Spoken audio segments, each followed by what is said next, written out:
एकादशी का व्रत सनातन धर्म में अत्यंत पवित्र और फलदायी माना गया है। सभी एकादशियों में मोहिनी एकादशी का विशेष महत्व है। यह व्रत भगवान विष्णु के मोहिनी रूप को समर्पित है। ऐसा कहा जाता है कि जो व्यक्ति श्रद्धा और सच्चे मन से इस व्रत को करता है, उसके जीवन के सभी पाप नष्ट हो जाते हैं। यह व्रत मन को शुद्ध करता है, बुद्धि को सही दिशा देता है और जीवन में सकारात्मक परिवर्तन लाता है। मोहिनी एकादशी का व्रत न केवल इस जीवन के कष्टों को दूर करता है, बल्कि अंत में मोक्ष का मार्ग भी प्रशस्त करता है। अब सुनते हैं मोहिनी एकादशी की पवित्र कथा। प्राचीन समय में जब श्री राम पृथ्वी पर राज्य कर रहे थे, उस समय भद्रावती नाम का एक सुंदर नगर था। उस नगर में धनपाल नाम का एक धर्मात्मा वैश्य रहता था। वह बहुत ही सज्जन, दयालु और धर्म का पालन करने वाला व्यक्ति था।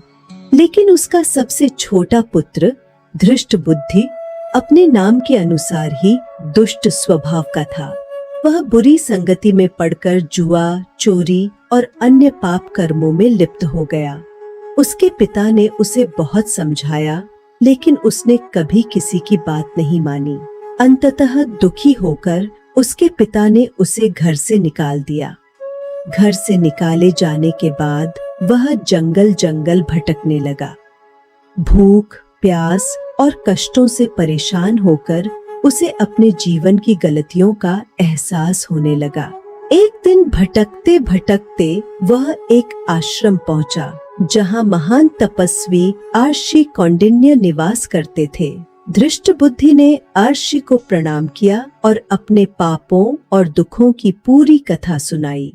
ऋषि कौंडिन्य ने उसकी दशा देखकर उस पर दया की और कहा, वैशाख मास के शुक्ल पक्ष की एकादशी को मोहिनी एकादशी कहते हैं।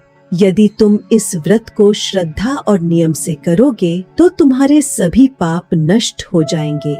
धृष्ट बुद्धि ने आर्षि की आज्ञा को स्वीकार किया और पूरे मन से व्रत करने का संकल्प लिया। जब मोहिनी एकादशी का दिन आया तो उसने पूर्ण श्रद्धा के साथ उपवास रखा, भगवान विष्णु की पूजा की और पूरे दिन भक्ति में लीन रहा। उसके इस सच्चे प्रयास से उसके सारे पाप धीरे धीरे समाप्त हो गए।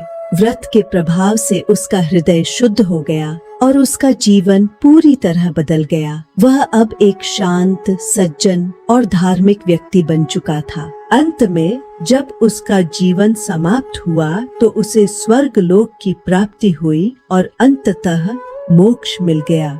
इस प्रकार मोहिनी एकादशी का व्रत एक पापी व्यक्ति को भी धर्म के मार्ग पर लाकर उसे मुक्ति प्रदान करता है। इस कथा से हमें यही शिक्षा मिलती है कि सच्ची श्रद्धा, भक्ति और सही मार्ग अपनाने से जीवन के सभी कष्ट दूर हो सकते हैं और भगवान विष्णु की कृपा से मोक्ष की प्राप्ति संभव है।